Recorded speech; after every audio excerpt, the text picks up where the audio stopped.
Hey guys, welcome to our virtual art class. We are going to be working on a portrait of Picasso, our own version of it, like I said in the video or on my Bitmoji classroom. So, all you're going to need today is a paper, a pencil, if you have a black marker, and some crayons. You ready? Here we go. All right, so remember, we talked about profile and portrait in our, sorry, I'm adjusting, in our discussion. So we're going to keep that in mind when we are doing our self-portrait. So I'm going to start with pencil, and you might not be able to see it entirely just yet, and then I'll quickly go over it with some markers so you can see better.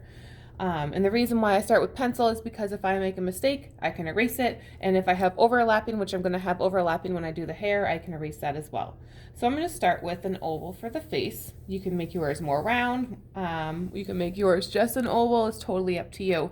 Try to have it centered in the middle of your paper and nice and big because the portrait is the focal point. So the face is the focal point. Next, I'm going to do the eye. So you can choose to do two profile eyes or a profile and a portrait. We're going to mix and match and see how it goes. And it doesn't have to be placed in a normal spot of the face either. Okay, Picasso did all kinds of crazy, strange things in his portraits, in his drawings in general.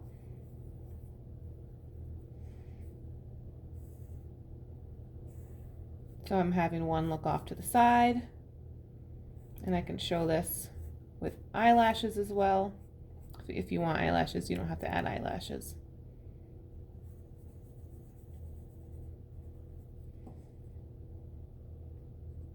And you don't have to color anything in yet. All right, and then we're going to do the nose.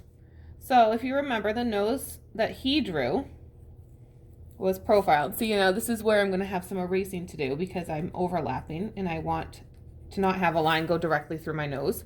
So if I did the profile nose like that, I have to do my portrait nostrils.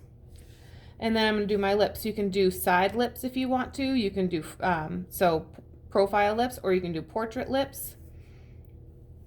Or you can do both if you want to do two. You can do both. I'll show you both. So to make the lips here, I did small rolling hills on the top.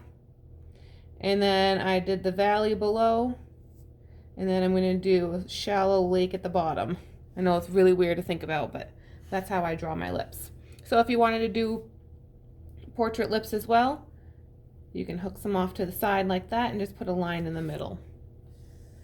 Now I'm going to do some hair, and my hair is going to kind of be a little bit of both profile and portrait. And it doesn't have to be realistic hair at all. So again, this is when my erasing will come into play because I don't want my face line to go through my hair. That looks strange. Although this drawing looks a little strange itself as well.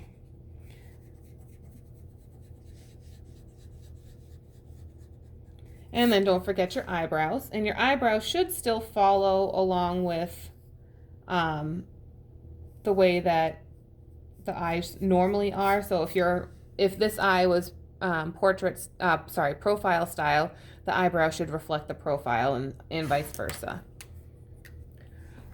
All right, so I'm going to trace it real quick so you can see it a little bit better.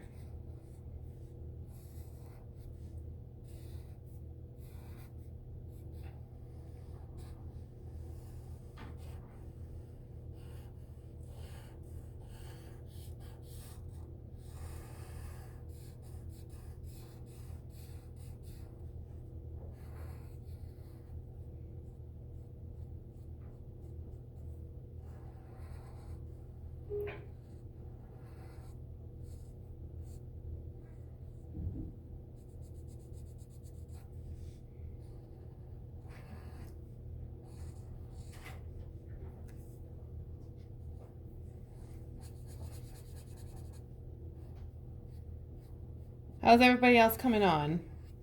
You guys doing all right? You working with me? Having two lips on a face really weirds me out. All right, so now you can see my drawing a little bit better.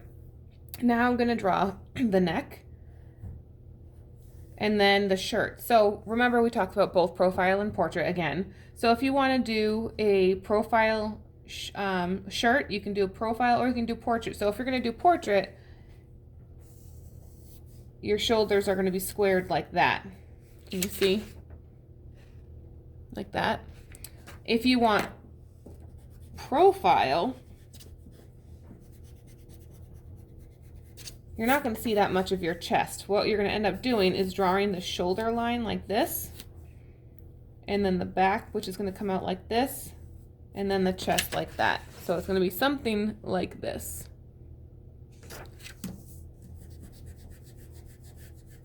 I would like to do portrait style so that I can draw something on the shirt. That is totally up to you. So I'm going to draw my shoulders in, and notice that the shoulders, if I were to have somebody sit on top of those shoulders, you'd be able to hook your legs on those, right? They don't just fall off from the neck like this. You all see that line that I just made? So if you were to draw that line there, that does not make a shoulder. That just means that you have a torso with no arms and no shoulders. All right, so then I can do my arm lines like that as well. Now, what you guys can do is color it in. I believe I have a finished copy, and I don't know why I didn't take it out first. Somewhere in my papers. Oh my goodness, I'm so sorry. No, I can't find it. Haha, found it. All right, I've done a couple of them. So these ones, when I've colored them in, are done in oil pastels, but crayons are absolutely like you can use them just as well as oil pastels. The reason why I use oil pastels normally in this lesson, and if we were in class you would be using oil pastels, is because of the blending that you can do. So if you look at the colors in the hair, you can see I used some reds and oranges and I blended them together.